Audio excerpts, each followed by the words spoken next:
Well, Stephen, we are back with Back at it. another podcast here, Ocean City Lifestyle, a division of the Running Real Estate Podcast. We have to name this thing at some point. We'll figure it out. Right. Keep having conversations. Something will come up. Right. We'll see what ultimately sticks here. But good to be back with you. It's been a couple weeks again. Yeah. A lot of moving parts, a lot of activity for you here in the last couple of weeks. Maybe you can fill us in on what you've been up to. Yeah, it's been busy. Obviously, we're winding down the school year. It's June, so it feels like summer is officially here. Right. Obviously, Decatur baseball. Last time we spoke, we were about to play the semifinals for the state championship. We ended up winning that game 3-2 against a very good Chesapeake team, which propelled us to the state championship. Unfortunately, my prediction that Decatur or Chesapeake was going to win the state championship did not come to fruition. We had a super competitive game against Sherwood, who I think they're from they're from Montgomery County, excuse me. Their sixth appearance, I believe, in the state championship in the last 7 years, and their fifth win. Wow. So it was a great game. Ended up being 2-1. But like two super competitive baseball teams. The boys were upset, the parents were upset, but I think they all feel like they left it out on the field. They gave it everything they could. They're kind of at peace with it. First undefeated Decatur baseball team in the regular season, and the first time that Decatur has made a state championship for baseball. So still a great season. I think this might have happened last time, but Decatur lacrosse did win the state championship, got revenge on Kent Island, our the lacrosse arch rival. So Right. Decatur, great year in sports. Now, the focus for my family turns to travel baseball with the Delaware Races program, and also enjoying some of the summer.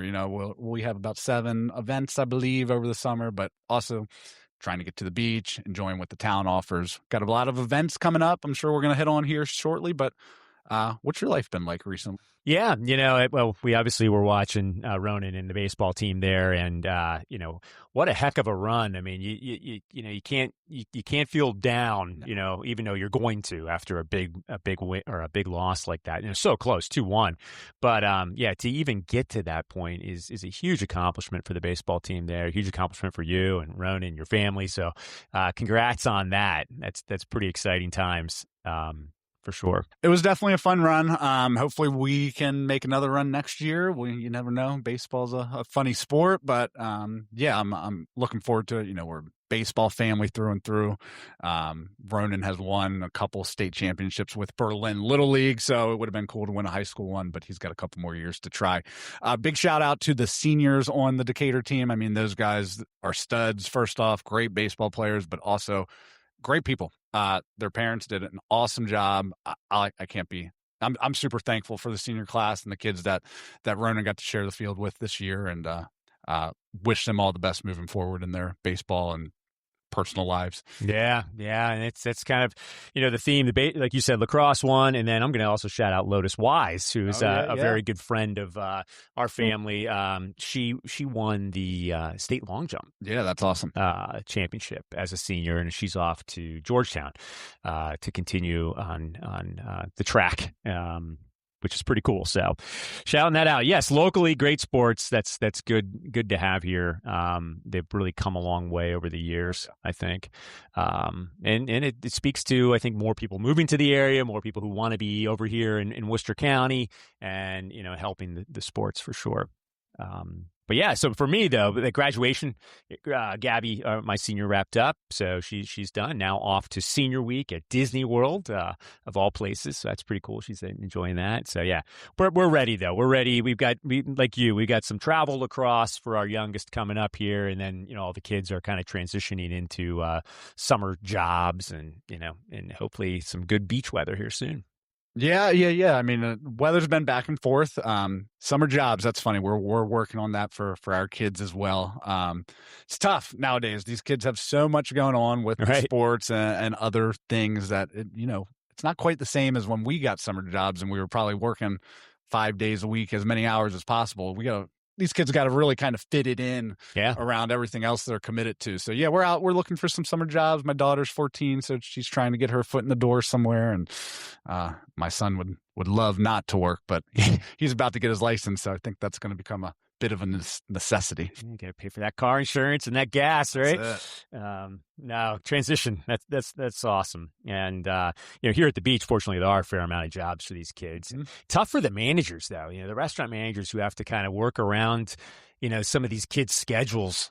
It is tough. So, I mean, that was my past life. Is I was a restaurant manager here. I actually ran the Panera Bread for a couple years here in West Ocean City. Worked at Burger King back, on the other side of the bridge. But here is like a totally different beast when it comes to working the food industry. I mean, we're super slammed 5-6 months a year. So, you got to staff up, but then during the winter, the fall, you're cutting staff. So it's a lot of time. It's part-time, it's seasonal help. I used to rely on the J1 students coming over to help fill my summer schedule. I think, my schedule when I worked at Panera, the amount of employees almost quadrupled from the fall into the summer. Yeah. So it's a lot of challenges. So yeah, good luck to all the restaurant owners out there this summer. I hope everybody has a awesome year. I hope, you get great employees. I know some of the local kids entering the workforce are good kids. So, hopefully everybody has a great summer. And it's June. It's crazy. June is here. We got so you talk about some events coming up. I think we've got Air Show, right? Is that in the next couple weeks? The next big one. I think that's not this weekend, but next weekend, the 13th. Right. Berlin. So, I live in downtown Berlin. We have probably our premier event for the summer, maybe. The bathtub races on June 12th. So that's always kind of a cool one. Something super unique to, small town USA. Right. We shut Most down. People say, what in the world's a bathtub race? So I'll quickly explain. It's not always bathtubs. You will see some bathtubs, but it's like a soapbox car race is a great, best way to think about it. People, different restaurants, businesses, there's some real estate companies that do it. They all make their own push car, let's call it, but there's some of them are bathtubs, some of them I've seen halved kegs. There's regulations that the size has to fit into. Right. We shut down Main Street. There's a big bracket, and all these bathtubs race each other until we figure out the winner. It's so unique to the area, I feel like. And one of the cooler things is Delmarva Sports Network has, I think, the past at least 2, maybe 3 years broadcast it live on TV for our local area. So just a super unique Berlin event, June 12th. Main Street will be shut down, and the races it's just a great time. Something different. Come out, check it out. You don't have to stay the whole time. Catch a race, get a drink, grab some dinner, and see what Berlin's got to offer. But yeah, that's one of our premier events. And then in Berlin, the farmers market is crushing it every Sunday. I think it's Sunday. Yeah. Drove by the other day, and it was packed. I mean, tons of vendors, and anything you can really think you want, you're going to find at the Berlin Farmers Market. Right. So. Right. It's gotten pretty big. I mean, a lot of people head over there on Sundays, and it's a big event where for a long time I felt like Berlin was a little sleepy on Sundays. So yeah, Berlin's waking up. It is still sleepy. It's funny. We my wife and I try to get out once a week for a couple hours. We went to. Where did we go last week? We went to Counterclocks. Counterclocks just went.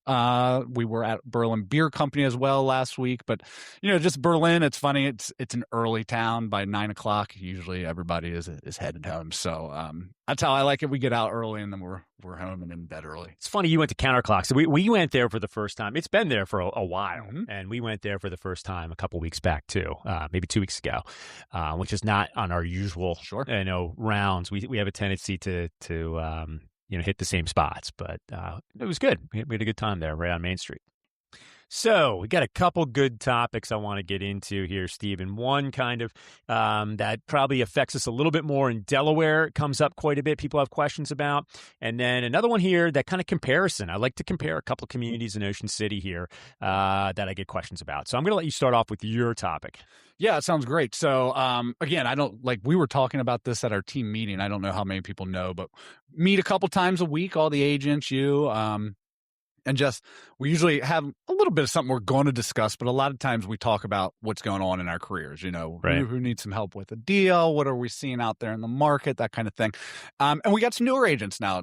And, one of the things, we're a Zillow preferred team, so we get a lot of leads in both Maryland and Delaware. But Delaware, a lot of times, I don't want to say a lot, but we get some leads that people see, and maybe you're scrolling through Zillow and you see that nice mobile home, manufactured home, and it's listed at $75,000, and it's on the waterfront. It's got a boat slip. Like, this looks like Too good to be true. deal of the century, right? This thing is listed at $75,000. View of the water access. So a lot of people are going to click on that. It's an attention grabber, right? It's an attention grabber, and so then we speak with them. Well, what a lot of people don't know is most of those properties, I don't want to say all, but a lot of those properties in Delaware are going to have a land lease or ground rent. Right. So a lot of our folks you're from Pennsylvania. I don't think it's very prevalent in Pennsylvania. I grew up on the other side of the bridge in Maryland. Now, we do see a little bit of ground rent in like Baltimore City. But again, if I would never bought a home in Baltimore City when I was younger, I probably would not have known that. But that was something, before I had my license, we had to be aware of while house hunting in Baltimore City. But so could be a great investment. The problem is, not the problem, but what you need to know when you see that lower priced home and it has a land lease or a ground rent, that they can range from, I think the lowest I've seen recently is like $450, $460 to some are almost $2,000 per month. Right. So that's on top of if you have a mortgage. A lot of these might be cash purchase. I think that's how a lot of these work is we see people that they've got some cash. Maybe they can't afford that $500,000 stick-built home on the water, but they can afford, a little mobile home on the water that has some ground rent to go with it. So, it could be a great short-term option for someone. Maybe you want to be there 3 or 4 years, kind of test the area out, where you buy a lower-priced mobile home in a park that has ground rent or land lease, and kind of give the area a test, maybe for 3 or 4 years, and you might still be paying less than a mortgage for a property that is on the water in a similar location. The problem is, you just got to be aware of it. First off, you got to know how much it is, because that's going to impact, potentially your buying power. It's going to impact your comfort level. So you want to know how much it is. You want to know how many months and or years are left on these situations. So land leases, a lot of times they're for a year. So you might get it 12 months at $500, and next year you're going to, that the park manager is going to come to you and say, hey, it's time to sit down and redo our lease. They might have some language built in where it might kick up a certain percentage every month, So those are all things you got to be aware of. Now, if you're buying this kind of property, more than likely you're going to have to get approved by the park. So you're going to see all of the governing documents. You're going to see, how long the land lease is for, and that sort of thing. So we see this mainly in Delaware, the beach areas of Delaware, but we do see it in Ocean City more in what shows up as ground rent. So ground rent's a little bit different, usually a longer term process, usually tied to the deed as well. So ground rent's going to move.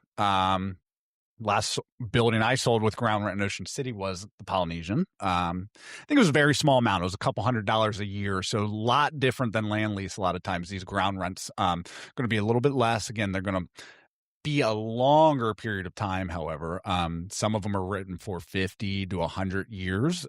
Some have language that they renew in perpetuity. So first one runs out, automatically your ground rent is renewed. Mm-hmm. Good thing about ground rent, sometimes it can be redeemed. So redeem means you can buy it out.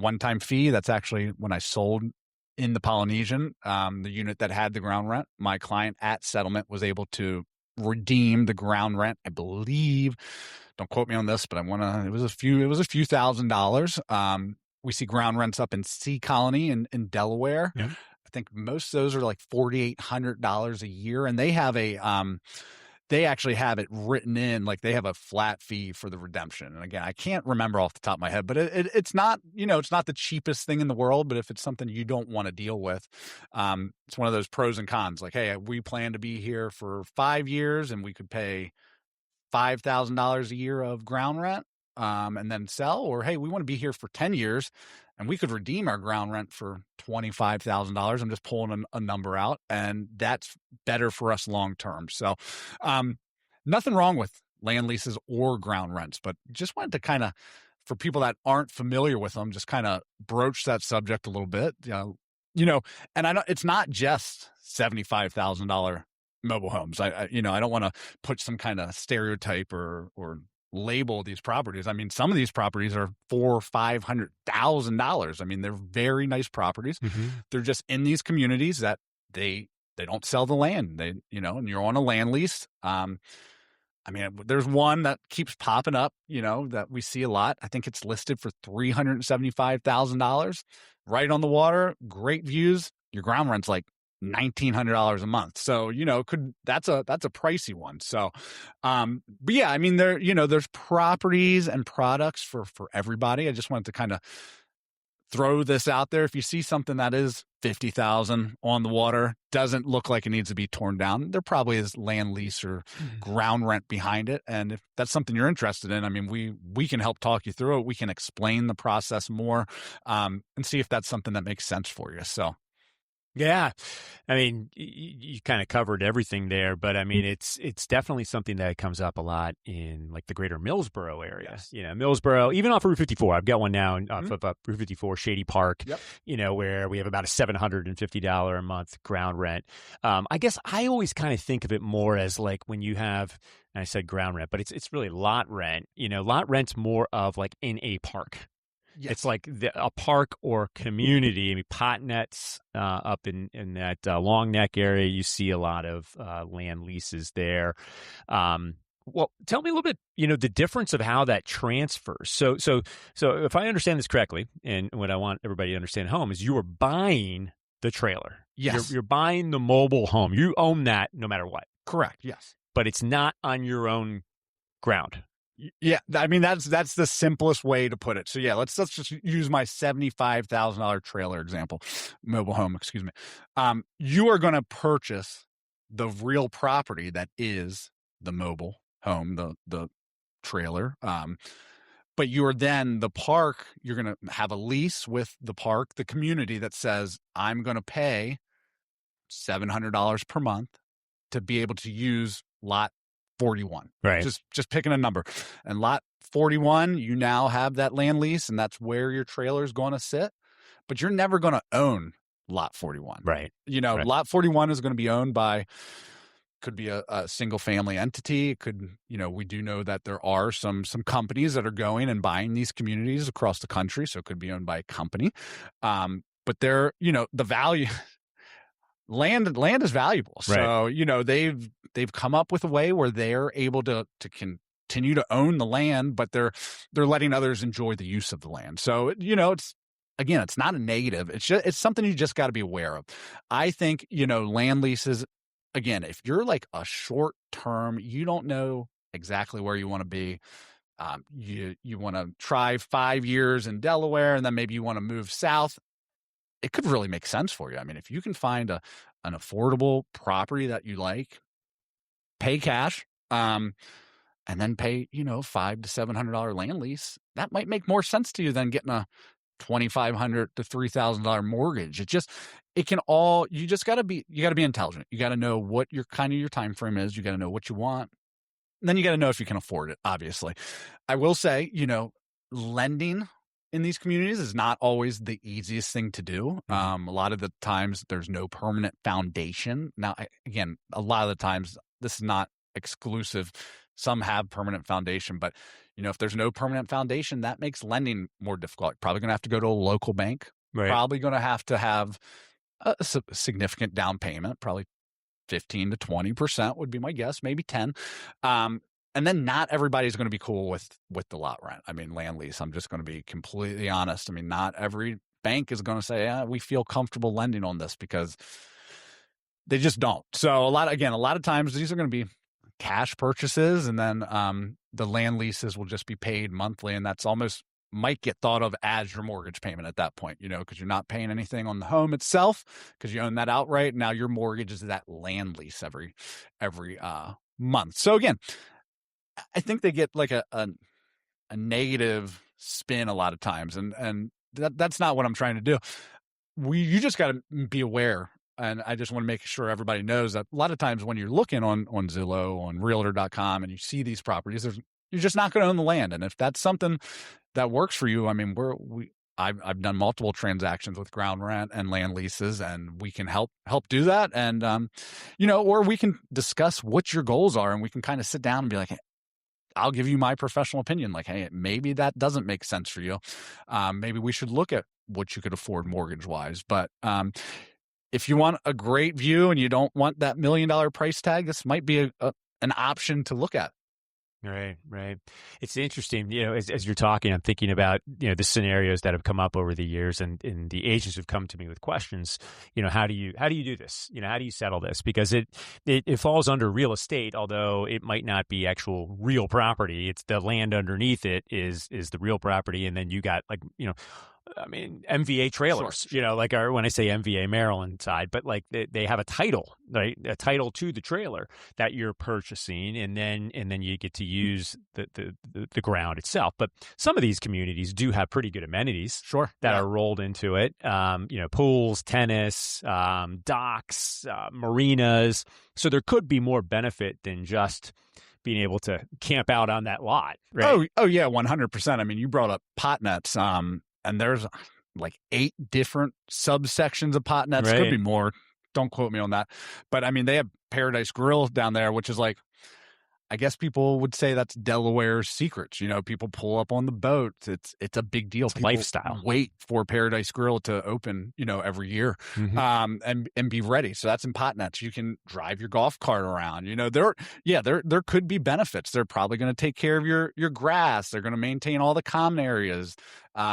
A lot of these places do like community parties throughout the summer, so you do get more there, and there's a community feel to a lot of them too. These people have been there. Maybe the people have been there for a long time. They bought when the the mobiles were $5,000. Right. Now they don't care what that land lease goes up to. They're not going anywhere. So, there's some really nice communities with land leases and ground rent. It's a different kind of ownership, maybe not ownership, but situation than you might see in Pennsylvania, in New Jersey, and most parts of Maryland, So we just wanted to bring some awareness to it. But yeah, I mean, it's just it's a unique venture. We're always happy to talk about it. Again, if you have goals in mind and you want to know if land lease ground rent works for you, we can probably help you figure that out. Right.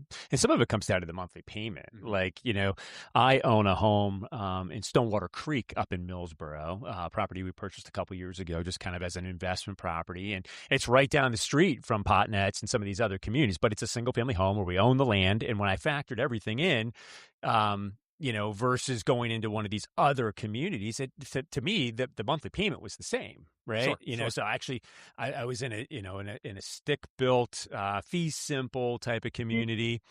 Yes, there's an HOA fee for the amenities, but all in all, the kind of the monthly payments shook out. Well, as we're talking about this, though, one of the unique other aspects up that way, or other communities up that way, is Baywood. So maybe we can talk about Baywood a little bit, which is kind of a hybrid between the two, right? Yeah, Baywood, really nice golf community. A lot of their properties have land leases there. Right. So, but yeah, that's like a high end community. So, right. Yeah, that's like the one where, that's not the $75,000. That's stick built homes, townhouses, and then a beautiful golf course, which I'm pretty sure you have to live there or know someone. Right. It's a private, semi-private tee time. So unfortunately, I've never played there. I've driven by. I've had people. I think I've probably shown a couple houses in there. I think it's been a couple years, but right. Yeah, it's different. I mean, that's not quite as close to the beach. It's a little bit further out. So they had a little bit more room to develop. I'd also say a lot of these like like Potnuts, like that's a second home. You're Right. coming down to go to the beach at Potnuts to enjoy that community. So some of these might not be feasible for year round living, but for May through October, November, it's a great time. Right. Yeah, see, it seems like Baywood's kind of like a hybrid. It's like you have the stick-built home, which people want. Mm-hmm. You have your own yard, but then you're paying the lot lease, ground rent type aspect, so you don't actually own the land. So it's this unique aspect. And a lot of times we will get questions. People will see a property in there where it's a stick-built home, but it seems like it's priced a little bit less, and that's typically why. It's because you're not getting full ownership of the land. And then when you come into the Maryland side here, which is so unique, is you have the ground rent, but it could be in a condo, which Sure. is really hard for people to wrap their head around, right? Yeah. So again, the ground rents, I'd say, are probably most of them had been redeemed at this point, is what I would think. Majority. Very few and far between. Again, few buildings here in Ocean City. The last one I did was the Polynesian. This was probably 6 years ago. And that was one of the last units in there, I believe, that had ground rent from when I settled. My gentleman went ahead and redeemed it at settlement because that made the most sense for them. Again, this was a very small. This ground rent, I think, was $209 a year. So ground rents typically tend to be less than land leases, if that makes sense. Mm-hmm. And then ground rents can, again, they're tied to the deed, and they can be. I think all ground rents can be redeemed. Again, don't quote me on that, but there's a redemption process where in Maryland, you can buy out the ground rent. Again, there's some kind of calculation, or maybe there's just a figure that's stuck in there, but you are able to buy out those ground rents. So, Baltimore City, again, see it there every once in a while, but the land lease, I think, to me is pretty unique to like. In a large area like the Delaware beaches, Long Neck, Millsboro, up Rehoboth, we see some. Like the Delaware beach area just has a large concentration of them. Obviously, like any kind of mobile home park is probably going to have a land lease of some sort all over the country. They might advertise as something different, but yeah, we just have a very large concentration of them in like the specific part of the Delaware beaches, and a lot of our clients or people just aren't aware of it. So I don't think if I didn't work real estate, I probably would have no idea. All right, just looking at it, I would just think, oh, that sounds awesome. And then it's also very difficult on some of these third party websites, Zillow, Realtor.com, to actually see if it's ground rent, land lease, because it just doesn't transfer over very well all the time. So. You're 100% right. That is a topic we've discussed this week. I've got that listing in Shady Park right now, and the way that shows up is, Zillow by default goes with keywords like HOA or condo fee, but the ground rent piece has just not been as prevalent to them. So you might go in and it's listed at $89,000, and you see HOA fee, which is next to nothing. Like there's a small like $20 a year HOA fee, but the bulk of the real fee is the ground rent, and that just gets buried. It doesn't even get shown on Zillow. So that definitely leads to some questions from potential buyers. Yeah, 100%. Again, if you see something, you got questions, reach out to us. Happy to help. Just wanted to bring some awareness to these ground rent, land lease things that we deal with in Delaware. And if you're thinking about Delaware purchases, you can now have a little bit more ammo in your holster. Right. Well, kind of a continuation of this, as we get into my topic here, I wanted to compare two communities, compare and contrast, right? And we get a lot of folks, if they're not condo people, they may want a single family home or a detached home. Sure. And in Ocean City, in our 10 miles of beach, the majority of the detached homes or single family homes are on the Bayside. And there is like these clusters of communities where you'll see more of the single family homes together, right? Sure. And, one that I get questions on, people might see it. Hey, it looks like that's a nice, modular type home, even some stick-built homes, and they don't really know where it is. It could be in Montego Bay, right? Great community. Yeah. So Montego Bay started out as Montego Bay Mobile Home Civic Association, I think, or something along those lines is what it originally was. It was a mobile home park. Different than Delaware. the lots in Montego Bay are fee simple ownership. You own the land, right? So you own the land outright, but what started as mostly single wide mobile homes has gone on and evolved into, build over mobile homes, and then double wide / manufactured, and then it became modular. And then ultimately today we're seeing a lot of stick built homes. You can drive up there, especially like on Harbor, and some of those roads look closer to the bay, and these houses they're unbelievable. There's some great, awesome new properties in Montego Bay. Yeah. Great little community. I think, used to be a bit of a hidden gem when I first started my career, 10, 11 years ago. Had a really low HOA. It's still fairly low. I do know it raised a little bit, but they got a pool. They have mini golf. Got a little pier on the bay that you can go fish, walk on. Yeah, it's a super cute community. You kind of get back there and you feel like a bit of your own world, as feels like a community back there. Right. But yeah, it used to be tons of single wide trailers. We are seeing some fantastic homes be built back there now. And there were actually, I sold one in Montego Bay that had a little ground rent. So I think there's a few of those floating around in there. But they're, again, probably have been redeemed at this point. Yeah, see, I think the difference there was that, like, you had a group of people who went in and bought maybe 20 lots. Yeah. And then they retained the right to it, and then they were doing like 5-year leases. They weren't quite as long. They weren't that 100-year lease that you saw. And then the concern always was, well, what happens when the lease is up? Well, you might have to move the trailer, right? Right. That's what everybody always thinks, but I honestly don't think that's ever the intention. It's ground rent or land lease situations. But yeah, Montego Bay is awesome. It feels like a community. Has definitely gone under a lot of overhaul is probably a good word for it in the last 5 to 10 years. We've seen, I'd say, more year-round residents now than ever before. Mm-hmm. And it gives people another option to purchase if you want to live here on the island year-round. Right. So let's compare Montego Bay versus Caine Woods. Okay. Right. Those are, we talked about this on this podcast before, Caine Woods being the new Fenwick Island, right? Sure. So I just want to do a quick comparison between the two communities here. You touched on Montego Bay, a lot of the features there, but essentially Montego Bay, it's 130th to 136th Street on the Bayside. Mm-hmm. You've got an HOA there, which I think it's in the mid threes at this point, upper threes, 375, something like that a year. When it raised from like 225 to 275 might have been the first. It was like a big deal, but yeah, I think it's a little bit over 275 now per year.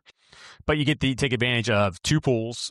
You've got tennis, you've got mini golf, right? Mm-hmm. Lots of walking trails. There's a nice pond right in the middle you can walk around. Oh yeah, I forgot they have like the nature conservation area right in there that has different birds and things that fly. It's pretty cool. Yep, just sold one actually up there off a Gulf Stream that backed up to that. It was a great view, and didn't have a house right behind you, so it gave you some separation. You can get waterfront and or interior. In Montego Bay, the majority of it's going to be fee simple. Yep. Right. So you do own the land, although those lots are a little bit smaller. The lots are small. I think I have a little narrow. Yeah, the square footage on those I think are in that 4,000 square feet ish range. Resort style amenities, smaller lots, close together. Some of the challenges that you have in Montego Bay could be financing. Depending on the type of structure.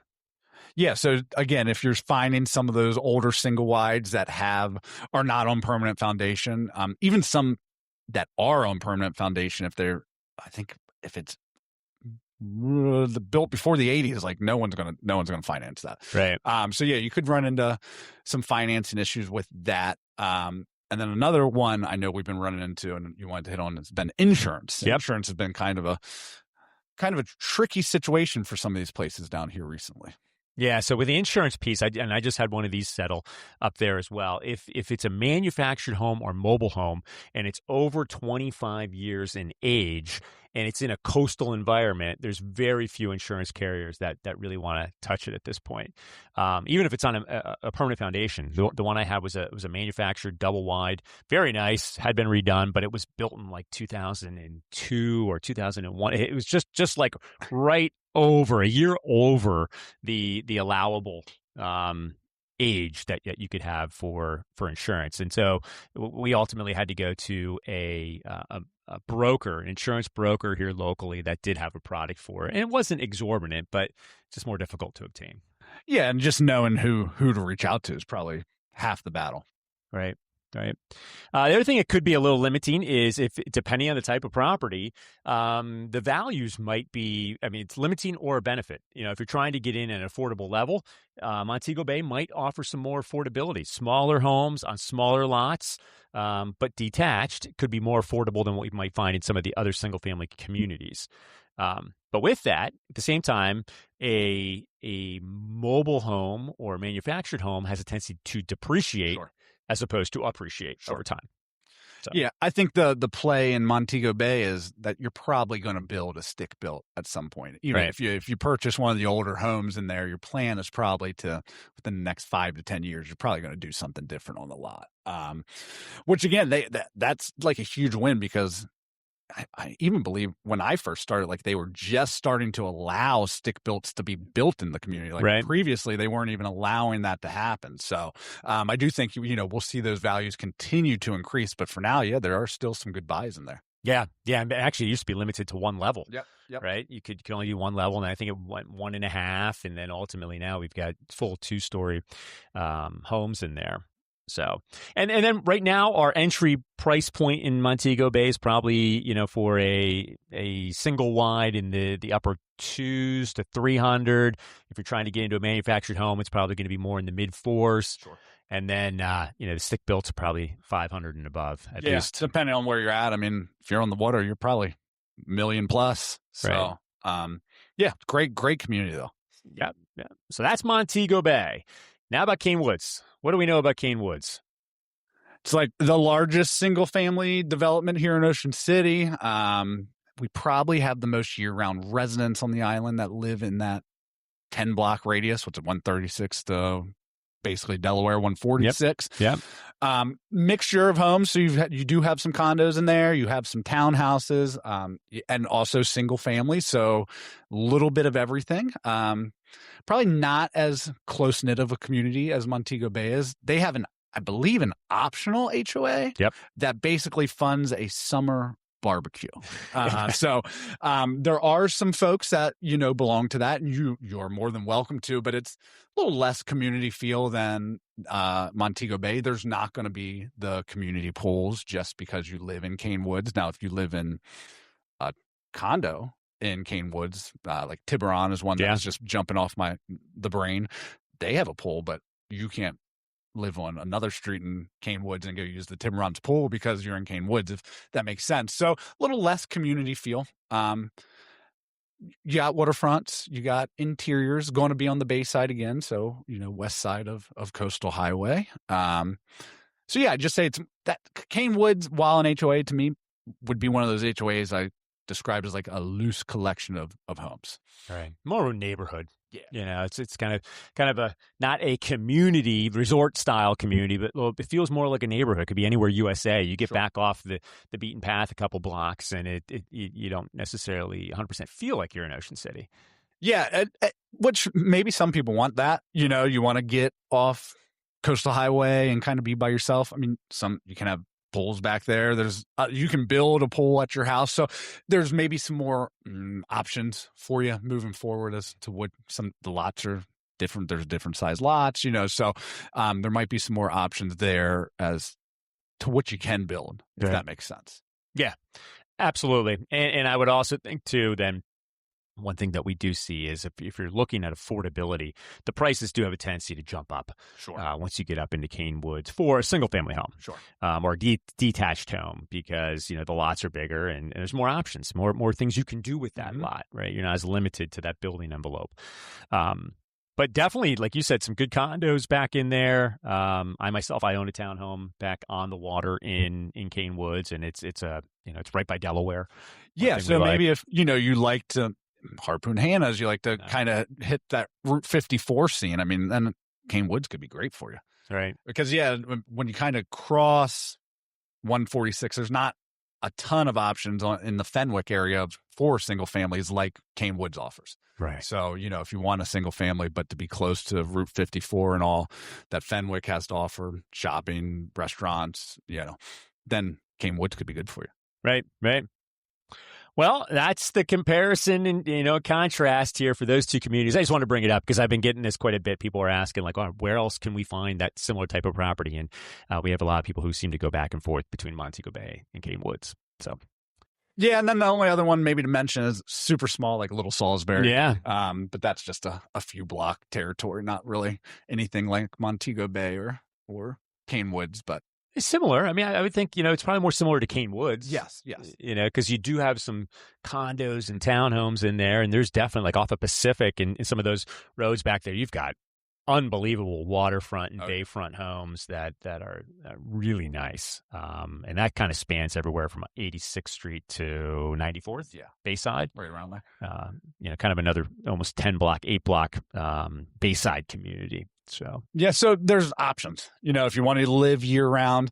On the island, we're seeing more people live year round. I mean, I just had a settlement last week, 1 bed, 1 bath, condo, 93rd Street. Owners they're going to live there year round. Really? The buyers, they were living in another condo Midtown year round. So, I've ran into other year round livers at the West Winds where I made the sale, and they were excited to hear they were going to have another year round resident moving into the building. So I think we're starting to see more folks really live on the island and some of these condo buildings year round than we ever have in the past. So, right. I'm curious. So we're at 2026, right? So I guess 2030 would be the next census. It's going to be interesting to see where we fall when it comes to year round population. I agree. Because, I think between 2010 and 2020, we actually lost a little bit of population. People kind of moved off the island. But as we know, since COVID and, the shakeup we probably had a huge influx and then we had some people leave, and it's going to be interesting to see where it shakes out. I would agree. I know we were spouting, or I was totally spouting off like population numbers and things on the last podcast. So yeah, the update will be very, very interesting. Right. All right, Stephen. Well, I think that's all we've got for today. Appreciate you taking the time to come on here. It'll be another couple weeks, and we'll be really into the thick of things when it comes to summer with the air show, and we got Father's Day coming up. So we got some good events here in the next couple weeks. Yeah, looking forward to it. Hope to see, thanks for checking us out. And if you're coming down to the area anytime soon, hope you have a great time. Yeah, absolutely. And if you have questions about ground rent, lot rent, land lease, fee simple ownership, or any of the communities, and with a compare and contrast, we'd be happy to chat about it and give you our insights that we have. So until next time, thanks for tuning in and make it a great day.